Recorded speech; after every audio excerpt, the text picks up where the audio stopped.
지난주에 트럼프 예. 일기 맥메스터 안보보좌관 삼성장구 출신입니다. 이분의 회고록이 공개가 됐는데 북한과 관련된 부분이 다수 등장해서 눈길을 끌었습니다. 그 김금혁 보좌관님 입장에서는 더욱 관심이 있었을 것 같은데 어떻게 보셨어요, 이거? 저도 지금 그 책을 선주문해서 보려고 기다리고 있는데 아직 도착을 안 했습니다. 아, 선주문. 네, 예. 그래서 나오면 바로 볼 생각이고요. 그리고 맥마스터 보좌관 같은 경우에는 우리가 흔히 트럼프 일기 행정부 때 백악관에 있는 몇 안 되는 어른 중에 한 명이다라는 말을 들을 정도로 상당히 어떻게 보면은 전문가였고, 예. 그리고 우리가 트럼프 대통령을 보면은 가끔 보면 좀 행동이 좀 다혈질적이고 또 즉흥적이고 이런 면이 있잖아요. 근데 그런 즉흥적인 트럼프 대통령을 적재적소에서 잘 제지했던, 그리고 이제 올바른 조언을 했던 사람 중에 한 명이 맥마스터 그 보좌관이기 때문에 아마 그분이 지금 이번에 쓰신 회고록의 그 상당 부분은 저는 100% 사실에 근거할 거라고 보고, 우리가 그분의 또 회고록을 읽다 보면 그런 것들이 느껴지는 게 있습니다. 이 트럼프 일기 행정부 때 특이하게 미국이 북한과의 관계가 좋았지 않습니까? 예. 그런데 과거에 우리가 공화당 정부를 봤을 때에는 공화당은 대표적인 매파였단 말이죠. 북한에 대해서 강경한 입장을 취하고 뭐 북한의 독재 체제나 이런 것에 대해서 전혀 인정하지 않는 그런 입장을 가지고 있던 사람들이 매파였는데, 그런 매파들이 트럼프 정부에서 과연 어떤 식으로 역할을 했고 어떤 식으로 조언을 했는지가 상당 부분 다 기술되어 있기 때문에 네. 저는 그 북한과 가까워지려고 하는 트럼프 대통령과 또 그런 트럼프 대통령의 급진적인 움직임을 조금 제어하고자 했던 그 참모들 사이의 그 갈등 관계도 상당히 우리가 주의 깊게 살펴볼 수 있다고 생각합니다. 제가 아까 이제 선주문하셨다고 말씀하셨으니까 드리는 말씀이 우리 보좌관님이 김금혁 보좌관님이 영어를 굉장히 잘하더라고요. 제가 저도 봤습니다. 예, 유튜브에서 영어 방송 보다가 영어 하는 모습을 보고 집중하게 되잖아 이러면서 봤는데, 그러면 그러니까 아까 말씀하셨던 그 맥마스터의 회고록, 예, 영어로 된 회고록에서 2017년 6월에 한미 정상회담을 위해서 방문한 문재인 당시 대통령이 북한은 방어를 위해서 핵이 필요하다고 믿고 있을 뿐이다. 그러니까 방어용이다, 북핵이, 이렇게 말했다고 하는데요. 그 주장에 대해서 어떻게 보셨습니까?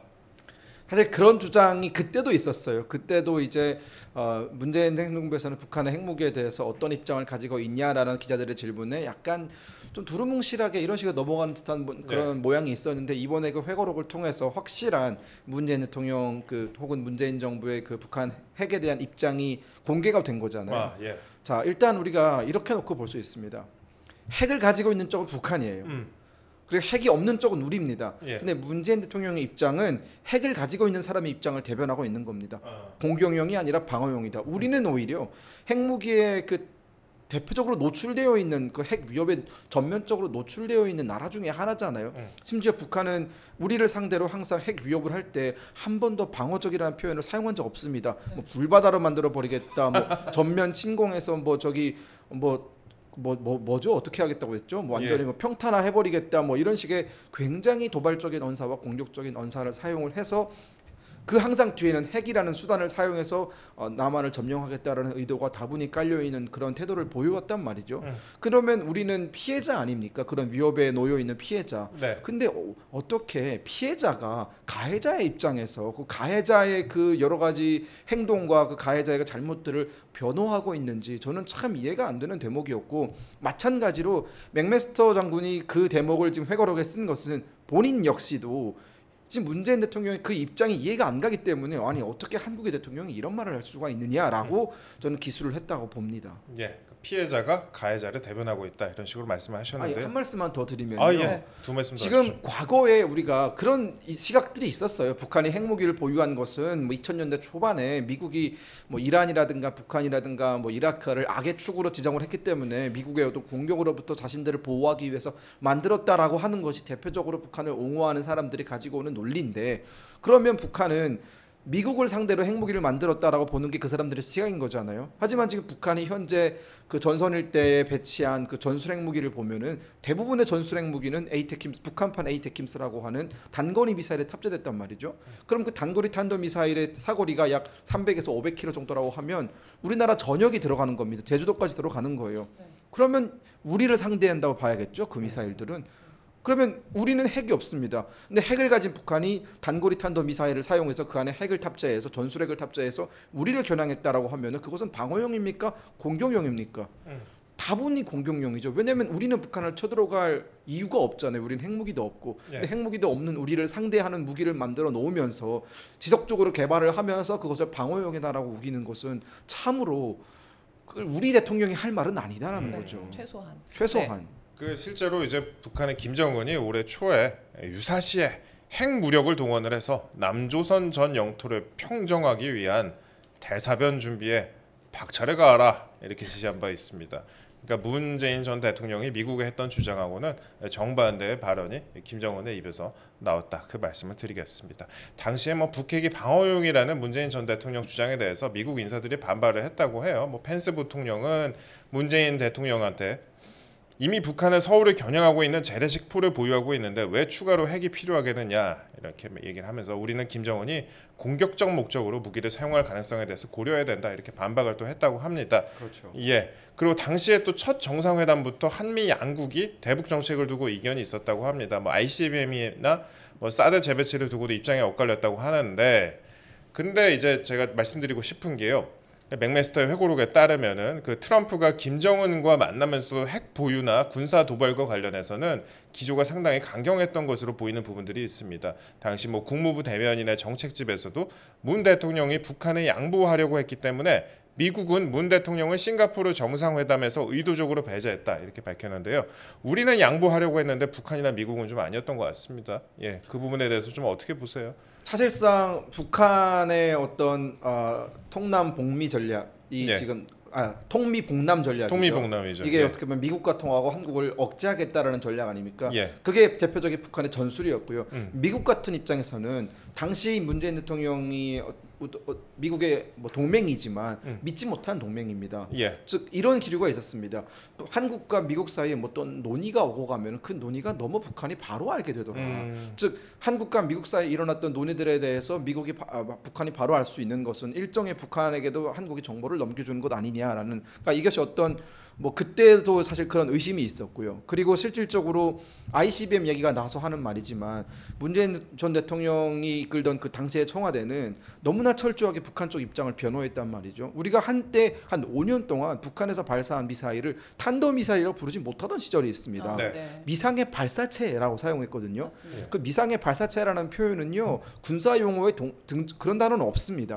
미상의 그렇죠. 발사체가 뭡니까? 우리는 레이더로 분명히 탐지를 했고 네. 탐지한 바의 그 결과에 따라서 탄도미사일이다 아니다 순항 미사일이다라고 구분지을 수 있는 군사 용어만 존재할 뿐이지 미상의 발사체라는 것은 아니 우리가 여기서 뭐 드론 날려도 미상의 발사체예요 그러면 그게 아니지 않습니까? 그러다 보니까 펜스 부통령이 그때 뭐라고 했습니까?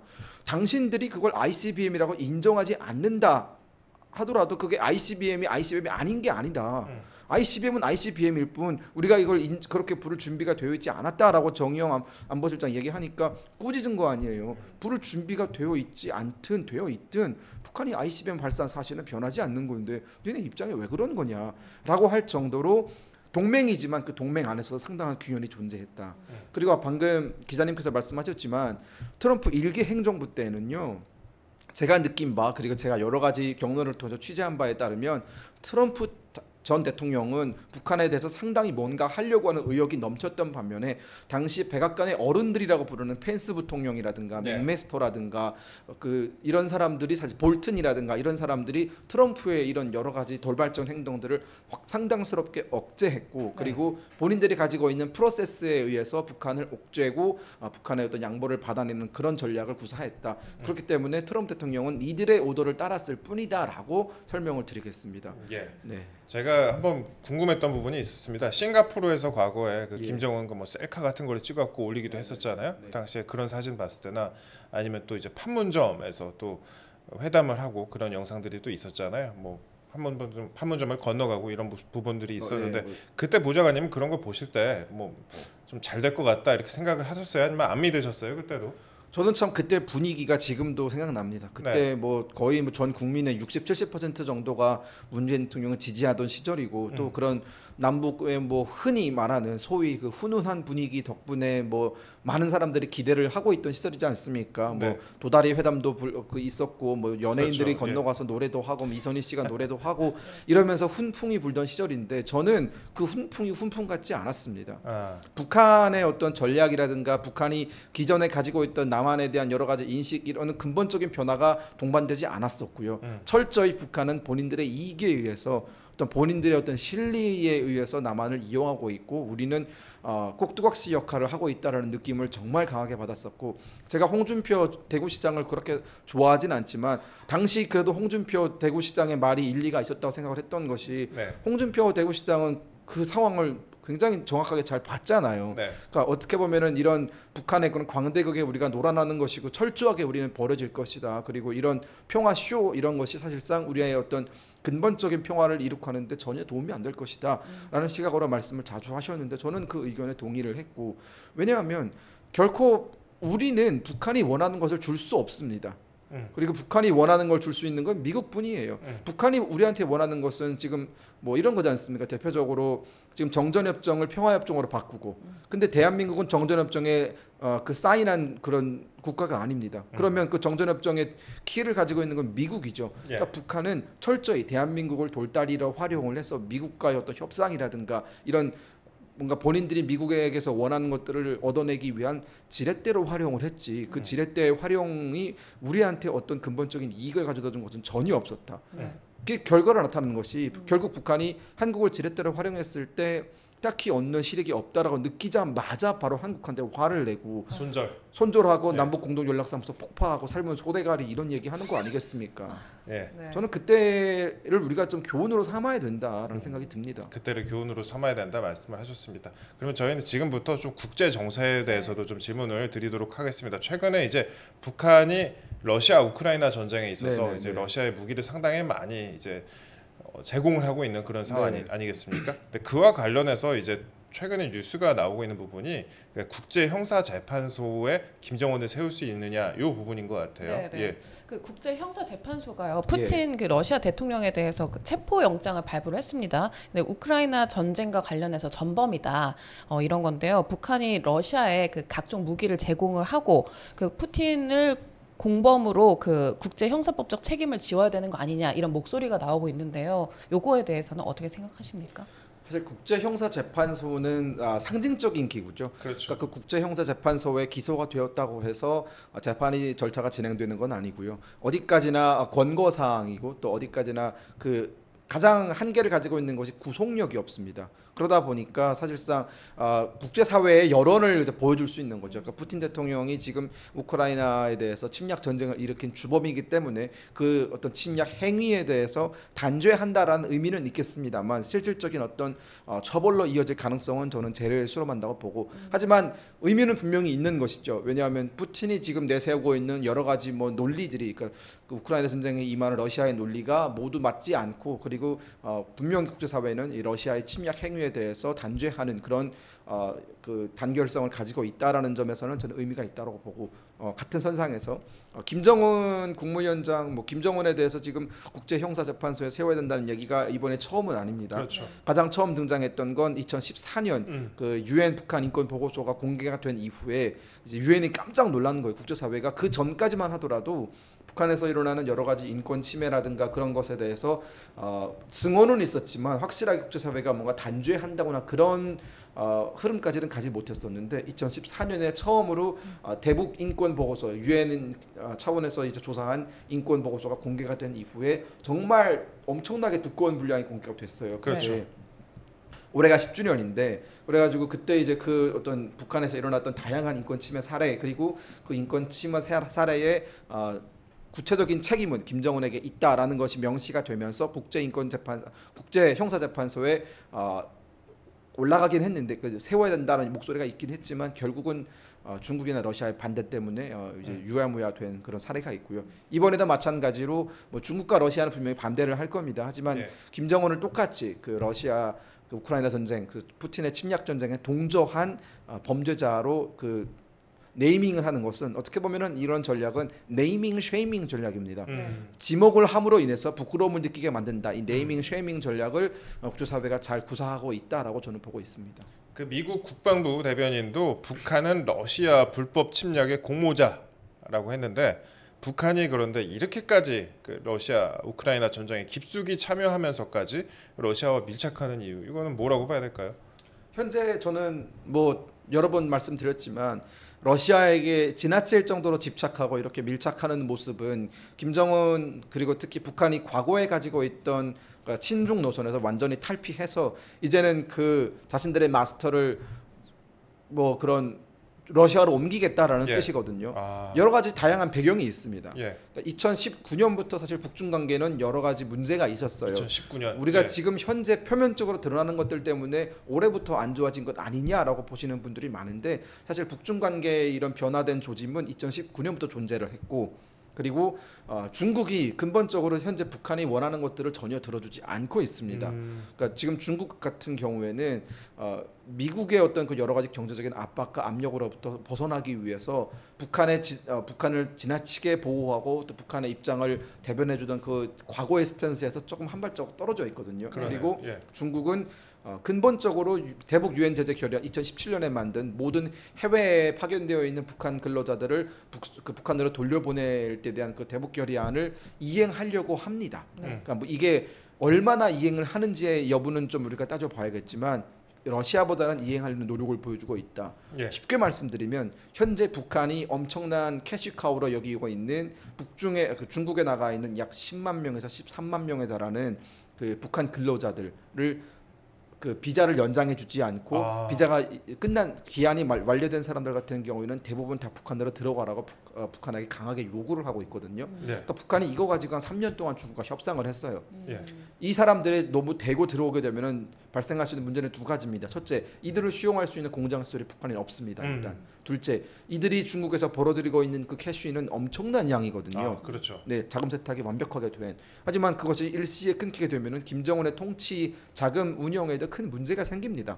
그렇기 때문에 그 부족분을 메꾸기 위해서 중국에게 끊임없이 새로운 비자 발급을 요구한다든가 신규 발급을 요구한다든가 아니면 비자 연장을 해주던가 아니면 단계적으로 조금씩 철수하기를 원했어요. 북한은. 예. 하지만 중국은 그런 북한의 요구를 다 거절하고 다 대부분 한 번에 들어가라라는 요구를 했습니다. 그리고 나서 북한이 그 요구에 따르지 않자 여러 가지 압박을 이건 정말 언론에도 공개가 되지 않은 것들인데 네. 어떤 식으로 압박을 넣었냐면요. 과거에 우리나라를 상대로 해킹하는 사람들은 대부분 북한의 해커들이잖아요. 그렇죠. 이 해커들이 활동하고 있던 것이 심양이라든가 북경이라든가 단동 이런 일대입니다.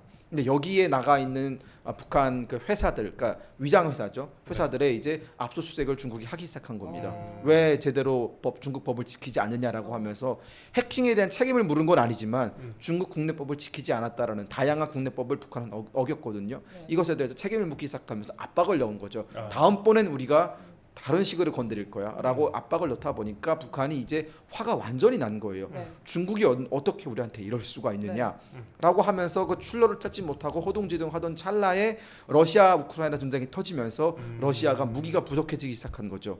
그러니까 러시아는 이제 그 전에는 거들떠보지도 않던 북한에게 손을 내밀기 시작했고 북한 입장에서는 지금 굉장히 고립무원한 상태에서 탈출구를 찾지 못해서 허둥지둥하던 찰나에 러시아가 내민 손을 보니까 이게 내 동아줄이 될 수도 있겠구나라고 덥석 잡아버린 겁니다. 양쪽의 니즈가 충족이 됐네요. 그렇죠. 예. 근데 여기까지 했어야죠. 네. 근데 북한의 김정은은 여기까지 해서 만족을 하지 못하고 더 나간 겁니다. 더 나가면서 중국과의 관계를 끊어버리면서 원래 마산이 아니죠. 그 갈마 해수욕장에 갈마. 지금 엄청나게 큰 리조트를 짓고 있는데 이 네. 리조트는 중국 자본을 가지고 와서 중국 관광객 대상으로 짓던 리조트거든요. 근데 그 용도를 대부분 다 러시아 관광객으로 바꿨습니다.